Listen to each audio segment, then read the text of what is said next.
Hi, I'm Joe and welcome to the channel. In this tone chasing series, I like to show you how I came up with the specific guitar tones that I use on a track of music for my Inspired By series. In this case here, we're going to take a look at disco. If you're new to the channel and you find any value in this video whatsoever, please do me a favor and consider supporting the channel for free by subscribing down below and hitting the like button. And while you're down there, if there's other tones that you think would be great for me to chase, please leave a comment below and let me know. I would love to go after them. Alright folks, here we are. Tone chasing. This time I gotta tell you, I took it easy on myself. The last one I did on this was Angus Young's guitar sound. The AC/DC guitar sound. If you haven't seen that video, I'll try to put one of those cards up. I always forget what side it flies out on, so it'll fly up here. That was a real hard one. This one, again, try to take a little bit easy on myself. As I mentioned in the intro, I do an Inspired By series, and I did one on disco. So I wanted to try to find some 70s guitar sounds, some 70s disco guitar sounds. And the steps are the same. The same thing that I would recommend you do. Step one, obviously identify the song that you're going after, or the tone, the guitar tone in the song that you're going after. And step two, do some research.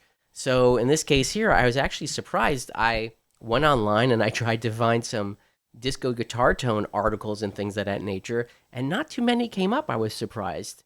But of course the master came up, right? Nile Rodgers. He is a just legendary, just like it says here up in the title. He's a legendary guitarist and behind so many hits. And what's interesting is if you read this article, and actually if you go ahead and listen to the isolated track that's on YouTube, you'll hear this.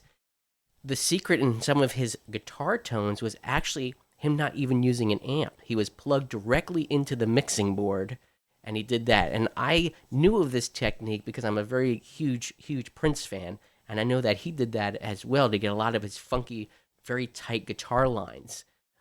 So that is one approach you could do. Just plug directly into your interface and go to town to get some sort of like 70s disco and funk sounds.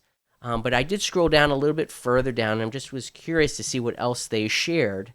And in here, they talk about, obviously, he's got a Strat. I also think that a lot of the discos were probably done also on tellies. I did a telly for my video. And I also think probably a 335 was used. Like, if I listened to, some of the Bee Gees songs, like Staying Alive and things of that nature, I'm pretty sure that's a semi-hollow body. I'm not an expert at this, folks, so feel free to put some comments below if you do know what kind of guitars were used and things of that nature. We're all trying to learn, and that's the point of this. But anyway, he plugged directly in there, but he also, though, would, it seems like he would also kind of record as well with an amp. So they must have split his signal out somehow and went into the board directly to get some of that sound, and also mic'd an amp. And in this case here, they talk about a Fender Deluxe. And I'm going to guess, when you're listening to this type of music, this disco music, that a lot of it was a clean amp, and I'm pretty sure it would be a Fender-style type of amp. And that's what I kind of went for as far as the tone that I started doing. So I'm going to go, this is step 3 now, right? So you pick the song, you do some research, and then go ahead and pick the platform that you're going to decide to build your tone in. There's so many great modeling softwares now that, software now that comes with your DAW that you might have. In this case here, I'm using an HX STOMP that has a lot of the things in it that I was looking for and needed as far as pedals and things go. Or go ahead, if you have the pedals and the means, go ahead and try to chase these tones, obviously, with your own equipment, your own, amp and things of that nature.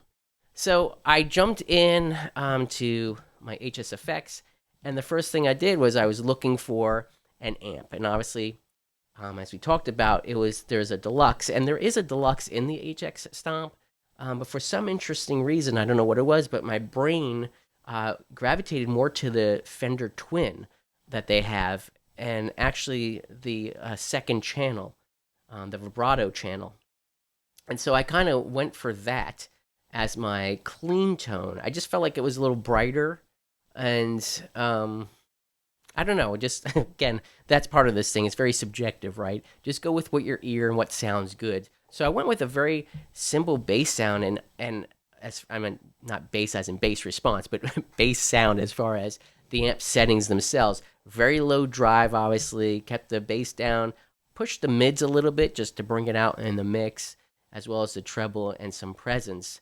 But again, this is a very clean sound. And then I jumped over and into the amp side. I went ahead and I just added a little bit of early reflection. And I did that because you'll notice here, there's no reverb. I didn't put any reverb on this guitar sound. You might say, well, that's kind of odd, Joe. Well, I'm pretty sure listening to a lot of the disco music and doing the research for this, that a lot of it was dry. It seems like, again, we have even, plugged directly into the board. That's dry. We're not going to get anything on that. And I don't think anything was added in post. A lot of these guitar parts, they sound very dry to me. So that's what I kind of went for. And I did the early reflection just to get a little bit of a sense of a room, that you're in a room, just a little bit. But that was really it. And by stock, the Stomp loads up with a ribbon mic, and I just felt that I should go with the good old trusty, what I'm using here, good old trusty 57. I just felt that was a little more, I don't want to say lo-fi, but it's the ribbon mics, in my opinion, have a way of softening the sound. And, we want this to be kind of punchy and funky. So I went with the 57 for this. So that was the first thing, was that first step was to get the bass sound going. Let me grab the guitar, and we'll hear what that sounds like. So here's the basic sound. Just very, very plain, very dry.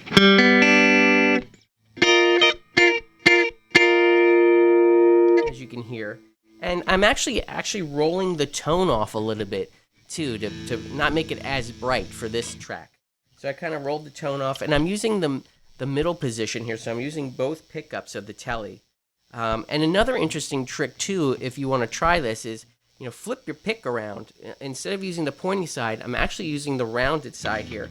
And you'll notice that a lot of the picking that happens sometimes in these disco and funk songs, it's actually more of a backward stroke. No, I shouldn't say backwards. Your hand is angled. If you watch Niall, his hand is really back here. I think that has a lot to do with, the pick attack has a lot to do with also EQing, if you will, quote unquote, EQing the sound. So, well, that was ugly. So anyway, I'm using the back of the pick and I'm doing that. So that's the very basic sound that we have going on in here. And then, of course, if you do some research, you'll find that there's some pedals most likely used. And the good old famous one, I think, is the Mxr Dynacomp. So this compressor pedal was, I'm sure on tons of songs. It was also obviously used in the country genre as well, but you can hear it's got a very distinct flavor to it. So I went ahead and added that in as my first pedal and always on pedal. And I kept the mix at 100%. It's nice with this new software and things of that nature, and even these new pedals, even if you can get a new version of this compressor pedal, you'll notice there's a mix level in there, so you can actually pull in some of your dry signal along with the compressed signal, which is great. Well, back then in the 70s, they didn't really have that. They didn't have that option. So I went ahead and kept this full up 80%, 100. So that's also on, and that was kind of the sound that you already heard. And just kind of evening out the strokes. And so if I take it off, you'll hear that my dynamics aren't as even.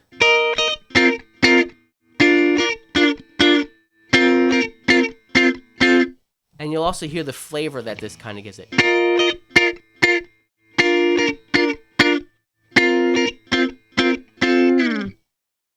So I added that compressor on there. And then, of course, doing a little bit more, not necessarily research, but in just listening to the guitar parts, I'm pretty sure that on a lot of them, you would hear this wonderful phase 90.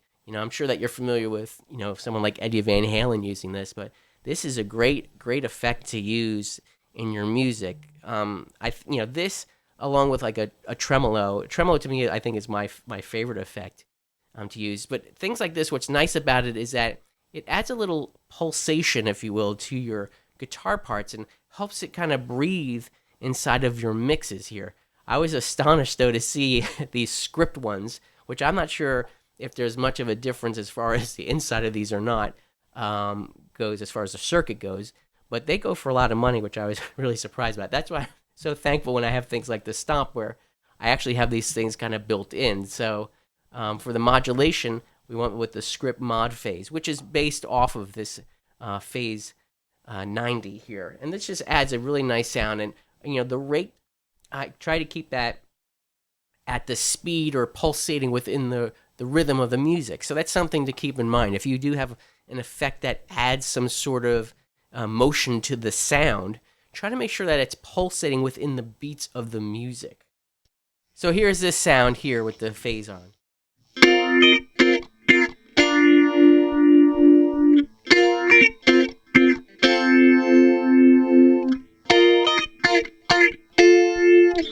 So you can hear that it's just kind of a nice little effect, adding a little motion into your guitar sound. So another sound that I kind of wanted to go for was a little bit of introduce a character, if you will, to the song. And I found that a lot of times in the disco music, you would hear a very unique envelope filter on a guitar part. So in doing some research, I found that there was this one used a lot, the Mxr 3. And forgive me if I'm saying that incorrectly. I always had this fear about saying people's names wrong and pedals and pronouncing things wrong. I don't know what it is. But anyway, found this is a great pedal. And actually, the Stomp does have a version of that, several versions of it actually inside of their software. So I found that. If you're not familiar with an envelope filter, it really does a really neat effect, and you could make it crazy or make it subtle. If you're a John Mayer fan, he uses this on one of his songs to great effect. But in the 70s, it really just added a little bit of character to some guitar lines, some guitar funk lines. This one, I think I just used mainly on some stabs, but I'm just going to play the normal chords so you can hear what kind of it does.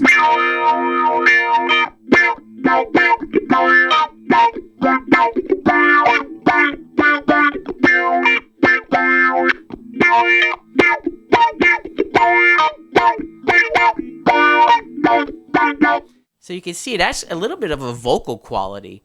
So I would consider this similar to a wah pedal, like an auto wah pedal. So that was one that I used. And there was another one that I used more for like a little bit of a lead line, which was a line 6 one, actually, in here. It's called Comet Trails. Of course, it would help if I had the volume on.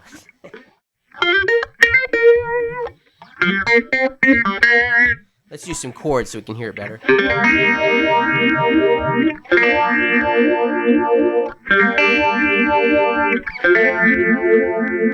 So you can really hear that has a lot of character to it. And again, it's nice to find these types of effects that you can put onto your guitar sounds just to make them stand out a little bit and make them a little bit more unique. I think then that was really it as far as it goes. I added a little bit of EQ at the end just to add a little clarity to the sound. And if you're interested, if you have an HX Stomp, I'm going to go ahead and put a link in the description below if you want to download this one and mess with it yourself.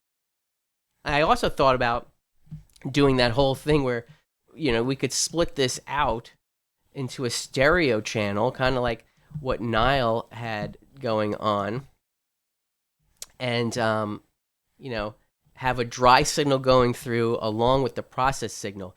I even thought of the idea maybe of putting it on my own EQ on here.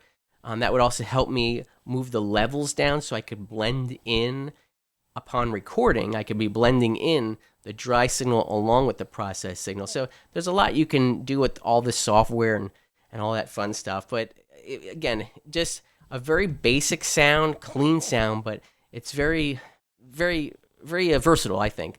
You can use it for lots of things. And, if you want to, go ahead and throw some reverb on there. You don't have to leave it as a dry thing. I will tell you something, it is extremely humbling to try to play without reverb.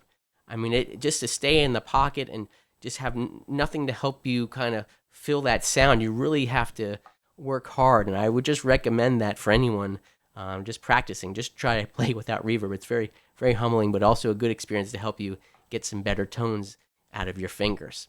Well, that's it for this tone chasing series. Hope you liked it. Again, in the comments below, if there's other tones that you think I should go after or look after, please let me know. I'd love to go after and chase them. Anyway, that's it for this one. Tone Chasing, Disco Edition. Well, that's another video down for the Tone Chasing series. If you found any value in this video whatsoever, please consider supporting the channel for free by subscribing down below, hitting the like button, and knocking on the bell, and you'll be notified when the next video comes out. As always, I wish you a great day.